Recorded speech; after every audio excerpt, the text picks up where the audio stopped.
حضرت عائشہ رضی اللہ تعالیٰ عنہ فرماتی ہیں کہ she said to the messenger, بلکہ the messenger صلی اللہ علیہ وسلم used to say to her کہ seek Ruqaiya from evil eye. اللہ کے نبی صلی اللہ علیہ وسلم اپنی وائف کو، ہماری ماں کو نصیحت کیا کرتے کہ رقیہ پڑھا کرو، دعا پڑھا کرو، پروٹیکشن حاصل کیا کرو فرام ایول آئی. اور اس کا ہم انشاءاللہ آج ذکر کریں گے کہ کون کون سی دعائیں ہم پڑھ سکتے ہیں، یا اللہ کے نبی صلی اللہ علیہ وسلم اپنے اوپر یا امام حسن اور حسین رضی اللہ عنہما پہ کیا دعا پڑھا کرتے تھے. ٹھیک ہے انشاءاللہ. ایک اور حدیث میں آتا ہے جس کے بارے میں فرمایا العین حق، بے شک جو نظر بد ہے وہ حق ہے. حق کا مطلب یہ کہ وہ اٹ ایگزسٹس، لگتی ہوتی ہے، یہ نہیں کہ وہ بہت اچھی بات ہے اور حق کی چیزیں لگاؤ سب کو، نہیں. العین حق مینز نظر بد جو ہے نا وہ حق ہے، اٹ ایگزسٹس اور وہ لوگوں کو لگتی ہوتی ہے. وَلَوْ كَانَ شَيْئًا سابق القدر لَسَبَقَتْهُ الْعَيْنُ، اگر کوئی چیز تقدیر پہ سبقت لے جاتی تو وہ نظر بد ہوتی. اگر کوئی چیز تقدیر سے بھی آگے بڑھ جاتی تو وہ نظر بد ہوتی، لیکن تقدیر سے کوئی چیز آگے نہیں بڑھ سکتی، نظر بد بھی نہیں بڑھ سکتی. لیکن اگر ہوتی تو وہ چونکہ it is so much powerful اور یہ اتنی ڈیمیجنگ ہے کہ یہ تقدیر سے بھی بڑھ جاتی. اور اگر تمہیں حکم دیا جائے، کہا جائے غسل کرنے کا، فغسلوہ، تو غسل کر لیا کرو.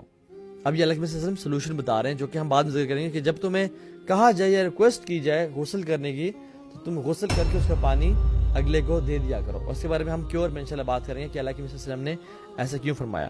ایک اور حدیث ہے متفقن علیہ، ٹھیک ہے، صحیح بخاری مسلم کی، اس میں ام سلمہ رضی اللہ تعالی عنہا فرماتی ہیں کہ ان کے پاس ایک بچی تھی اور اللہ کے نبی صلی اللہ علیہ وسلم نے ان کو وزٹ کیا ام سلمہ کو، اور جب دیکھا تو بچی کا جو چہرہ تھا وہ پیل ہو چکا تھا. دا فیس واز یلوش، ٹھیک ہے، پیل ہو چکا تھا، اور اس کے آنکھوں کے نیچے جو ہے نا وہ ہلکے تھے. اچھا ایک بات یاد رکھیں، ہلکے عام طور پہ لوگوں کے آنکھوں کے نیچے پڑ جاتے ہیں by using lot of by spending lot of screen time, یا لیپ ٹاپ پہ بہت دیر تک کام کرنا، یا بہت دیر تک موویز دیکھنا، یا وہ سیریز دیکھنا، یا کوئی ایسا کام کرنا جو بہت ٹائرنگ ہو، پڑھتے رہنا، ایگزام میں پڑھ جاتے ہیں.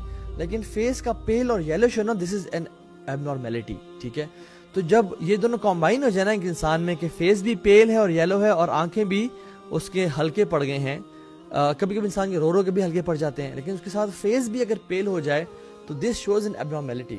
اگر تو کوئی میڈیکل اس کا ڈیزیز نہیں ہے تو نظر بد اس انسان کو لگی ہوتی ہے. تو اللہ کے نبی صلی اللہ علیہ وسلم نے اس کے پاس آئے، جب اس کو دیکھا اس کے چہرے کو، اٹ واز پیل یلو، اور اس کے آنکھوں کے ہلکے پڑے ہوئے تھے، تو فرمایا کہ اس کو نظر بد لگی ہے، اس کو دم کرو.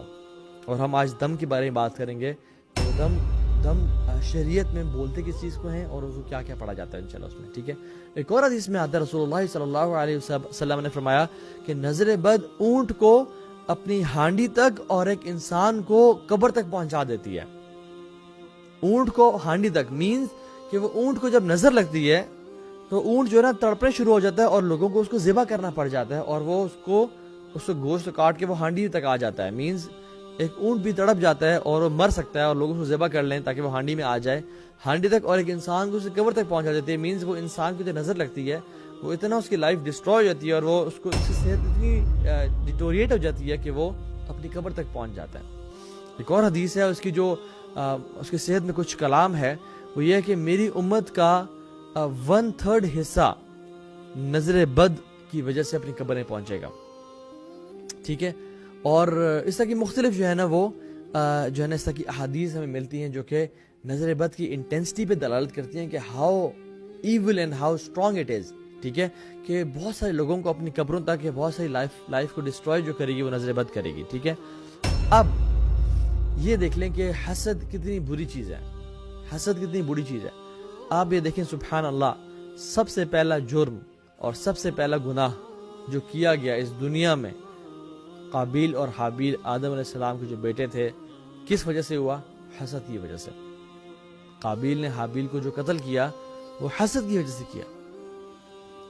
ایون آپ اسے پہلے بھی چلے جائیں، شیطان اور آدم علیہ السلام کا جو معاملہ ہے، it began with حسد، کہ اس کو اللہ نے کیوں چوز کیا ایز اے خلیفہ اور مجھے کیوں چوز نہیں کیا؟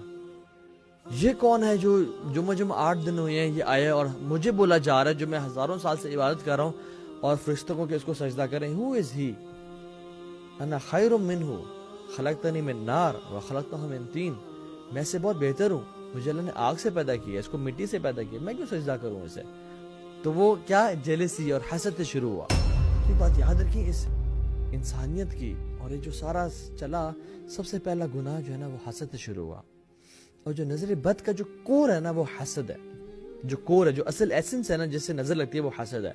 اور سلیش پراؤڈنس اور اکڑنا بہت تکبر ہونا, یہ بھی جو ہے نا اس کی وجہ سے بھی حسد لگتی ہے. فار ایگزامپل, یہ کون ہے جو میرے سامنے بول رہا ہے اور میرے سامنے ایسی باتیں کر رہا ہے, آئی ایم دا موسٹ نالجیبل. یہ کون ہے جو کہ یہ کون ہے جو کہ جس نے اتنا اچھا گھر بنا لیا, I am the best interior designer in the whole country اور اسلام آباد. یہ کون ہے جس نے اتنا مجھ سے بھی اچھا گھر بنا لیا اور ایوارڈ لے لیا آف بیسٹ انٹیریئر ڈیزائنر ان پاکستان کا. حسد. میں سب سے زیادہ پڑھا لکھا تھا اور ٹاپر تھا, یہ کون ہے جو مجھ سے بھی آگے آ کے ٹاپ کر لیا اس نے. یہ کون ہے جو مجھ سے بھی آگے نکل گیا اور میرے سے اس نے اچھا کام کر لیا, مجھے جاب نہیں ملی, اس کو پروموشن مل گئی. یہ کون ہوتا ہے؟ I am more knowledgeable, I am better than ہم. اکڑنا, اپنے پہ غرور, تکبر کی وجہ سے بھی. اور اس کی بھی جو ایسنس ہوتی ہے نا تکبر کی, وہ حسد ہوتی ہے. حسد کی وجہ سے انسان میں غرور تکبر آتا ہے, اور کبھی کبھی غرور تکبر کی وجہ سے انسان میں حسد آ جاتے ہیں. تو یہ دونوں جو ہے نا ایک دوسرے کو کمپلیمنٹ کرتے ہیں, ٹھیک ہے. تو اس کی جو اصل ہے وہ یہ ہے, نظر بد جو ہے نا حسد کی وجہ سے لگتی ہے. اچھا, جس کی نظر لگتی ہے اس کو بولتے ہیں آئین, الف عین یہ نون, آئین. اور جس کو ہر نظر لگتی ہے اس کو بولتے ہیں معین, میم عین یہ نون. جس کی نظر لگتی ہے اس کو بولتے ہیں آئین, اور جس کو لگتی ہے اس کو بولتے ہیں معین. ایک بات یاد رکھیں کہ ہر حاسد کی نظر نہیں لگتی, ہر حاسد کی نظر نہیں لگتی. ہو سکتا ہے میرے دل میں, دیکھیں نا, ہر انسان کے دل میں کہیں نہ کہیں نا کچھ نہ کچھ حصہ حسد کا پایا جاتا ہے. کچھ میں بہت زیادہ, کچھ میں کم, کچھ میں بہت تھوڑا. تو ہر حاسد کی نظر نہیں لگتی, لیکن یہ بات یاد رکھیں جس کی نظر لگتی ہے وہ حاسد ضرور ہوتا ہے. آپ کو سمجھ آ رہی ہے؟ ہر حاسد کی نظر نہیں لگتی, لیکن جس کی نظر لگتی ہے وہ حاسد ہوتا ہے. ہو سکتا ہے کہ میرے اندر حسد کچھ نہ کچھ پایا جاتا ہے لیکن میری نظر نہ لگے کسی کو, ٹھیک ہے. لیکن جس کی نظر لگتی ہے اس میں حسد جو ہے نا وہ ضرور پایا جاتا ہے, ٹھیک ہے. تو حاسد اور محسود, جسے حاسد جو ہے نا وہ بولتے ہیں, آئین جو نظر لگاتا ہے اس کو حاسد بولتے ہیں, اور معین جس کو نظر لگتی ہے اس کو محسود, جو کہ حسد کی گرفت میں آ جائے اور وہ پکڑا جائے بیچارہ, ٹھیک ہے. تو ایک اور چیز یاد رکھیں کہ اللہ سبحانہ و تعالیٰ نے ہمیں قرآن میں سورہ ناس میں یہ بتا دیا, وَمِن شَرِّ حَاسِدٍ اِذَا حَسَدَ, کہ میں لوگوں کے الہ کی پناہ میں آتا ہوں. قُلْ أَعُوذُ بِرَبِّ النَّاسِ, لوگوں کے رب کی پناہ میں آتا ہوں. مالک الناس, لوگوں کے مالک کی پناہ میں آتا ہوں. الہ الناس, لوگوں کی جو الہ ہے. حالانکہ رب میں مالک اور الہ دونوں شامل ہیں, لیکن پھر بھی کنسسٹنٹلی دوبارہ کیوں اس پہ ایمفسائز کیا؟ کیونکہ آگے جو آنے والی چیزیں ہیں نا وہ بڑی بری ہیں. الذی یوسوس فی صدور الناس, جو ہے نا جو کہ لوگوں کو دلوں میں وسوسے دیتے ہیں. بلکہ جو من شر حاسد یہ سورہ فلق میں آتا ہے, سوری, قل اعوذ برب الفلق من شر ما خلق ومن شر غاسق اذا وقب ومن شر النفاثات في العقد ومن شر حاسد اذا حسد, کہ میں فلق کے بنانے والے کی پناہ میں آتا ہوں. آخر میں کس چیز کا؟ من شر حاسد اذا حسد, حسد کے جو ہے نا حسد کرنے والے کے حسد سے میں پناہ میں آتا ہوں.